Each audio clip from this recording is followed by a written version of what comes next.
Road to Nationals is around the corner, so to help you prepare, we've got a Kayo Armed and Dangerous deck tech from world's top 8 competitor, Florin-Cristian Loghin. Road to Nationals runs from January 3rd to February 1st, and you can find your nearest event by heading to the event locator on fabtcg.com. Without further ado, let's get into the deck tech. Florin-Cristian Loghin here with us today, going over his Kayo deck that he has piloted to top 8 at World Championship Philadelphia. Florin, how are you doing? Good. How are you? I'm good. Thank you so much for joining us and going over your Kayo deck. We're going to start with the equipment over here.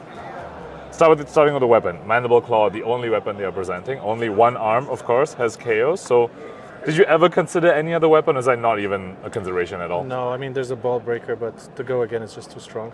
Okay, so let's go over the stuff that you have considered and you have multiple pieces of. Starting with the feet. Scabskin leathers, often a lot of complaints around this card, but you've also chosen to bring in beaten trackers. When do you choose which one of these two to bring in?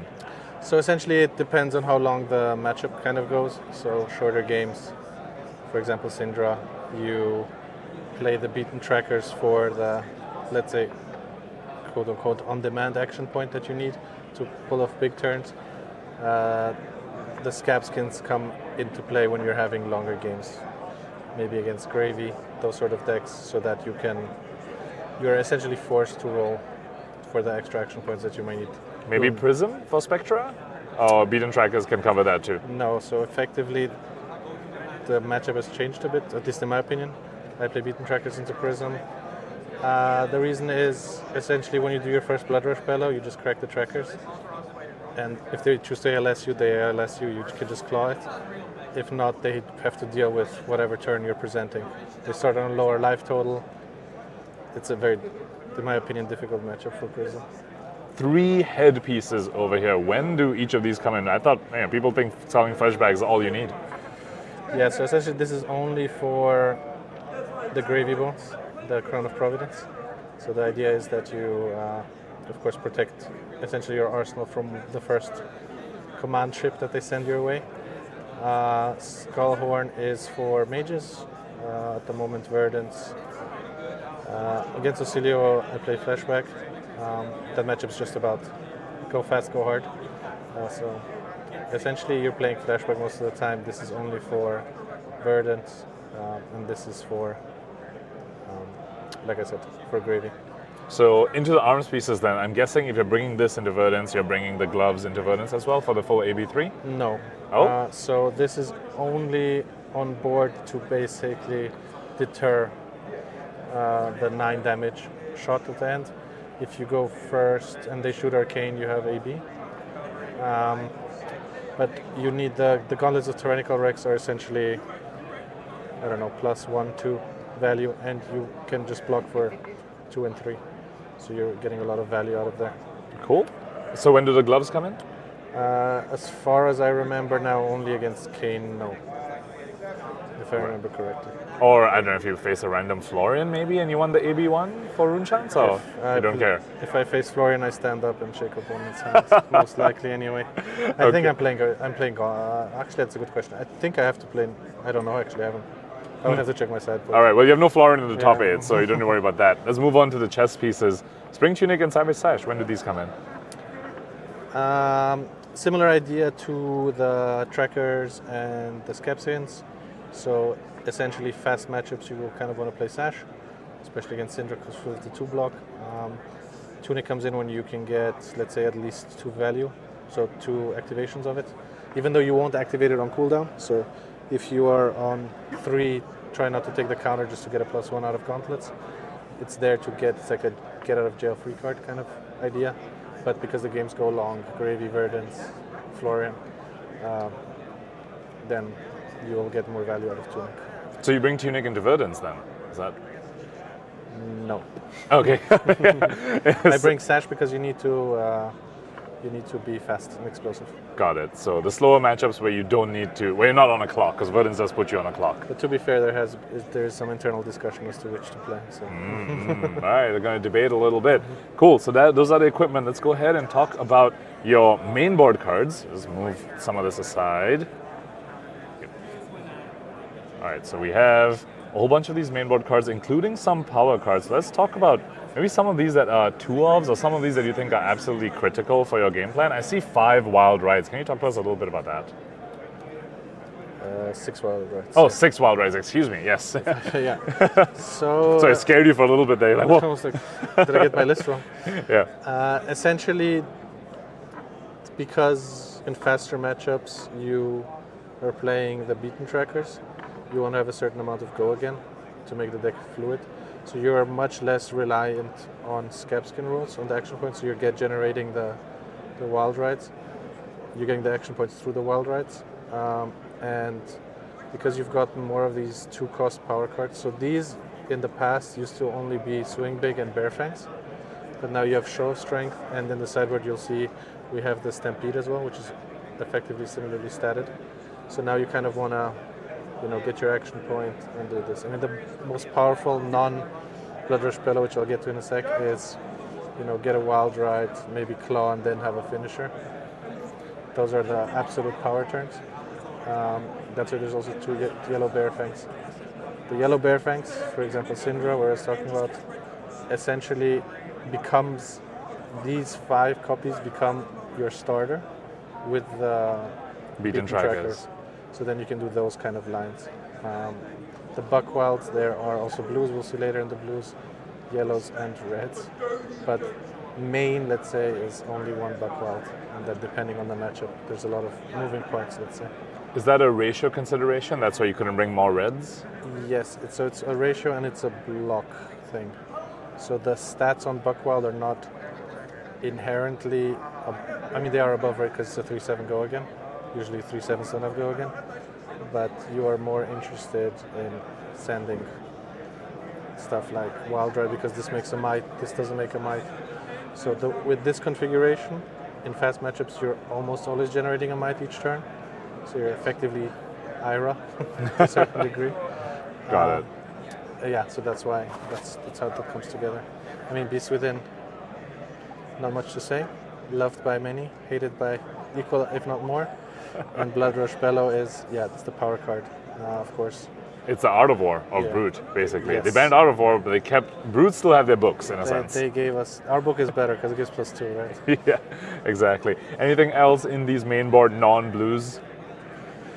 No, that's Cool. it. Let's move on to the blues then in the main board. Move these aside. Okay.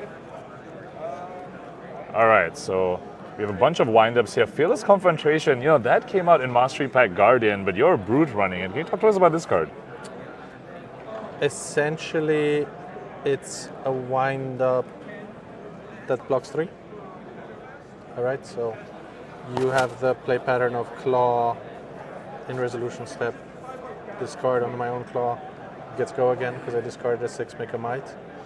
That's, let's say, the non-pitch, non-block use of the card. There are some niche interactions, some cute stuff like opponent has a pulping in the mirror. You can discard this. I'm not saying it's a great play, but you have the option to do so.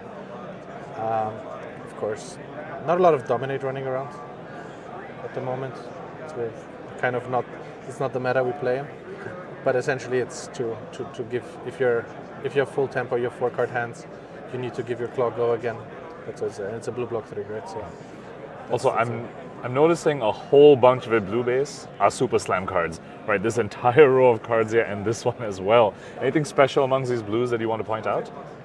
Yeah, so these so the Buckwilds are effectively go agains, which is what we want, right? I can play these out to start. It's a lot of the blues are, so the Buckwilds are there to like debrick your hand if you have 2 tempo and you don't have go again. The backhands go together with the vigorous smash-ups. There are also yellows for certain matchups. It's just, it doesn't come up often, but when it does, it's kind of nice. And it does more than other blues that would be fit in its space. If you hit this off Reckless Stampede, of course, that's just 2/2/2 instead of 1/1/1. That's this. The Smashing Ground essentially is the... Initially, we used to play it like this, and now we're on this. This is just because of the meta consideration of Syndra. So you have the Smashing Ground pickups, especially off a Blood Rush Bellow, for example, becomes a threatening on-hit. But a lot of these are usually being pitched or blocked. The exception is Run Roughshod, which of course, off a Savage Stash becomes absolutely ridiculous. So 0-4-5 or 0-4-7 if you're in Blood Rush mode. My wind-up is just a ratio consideration for having enough discards for the claw. An Energetic Impact is interesting in, let's say, it's another Vigor Maker in bigger matchups. So that's why there's also only 2 of this. Awesome. And I see 25 blues over here. Do any of these ever come out? Or does 25 seem like the perfect number of blues for you? So there is another blue in the sideboard which gets boarded out, which is Tear Limb from Limb. This card it looks like a bit of a weird insertion because initially KOs used to play this, but then they took it out. But now with all the 2-4-8s, if you remember the reds, this effectively becomes a 2 with Go again. It's kind of like a Wild Ride, but in a weird way, because I'm basically buffing that. So if I do this and then play a 2-4-8, it becomes 2-4-16. But this is a non-hit of all the Wild Rides, so you want to kind of limit the amount of those. So in testing, we were between 1 and 2. We went down to 1. We board this out when we board in No Fears. Okay. So let's usually it's in. So let's go ahead and talk about the sideboard then. You can pack this up.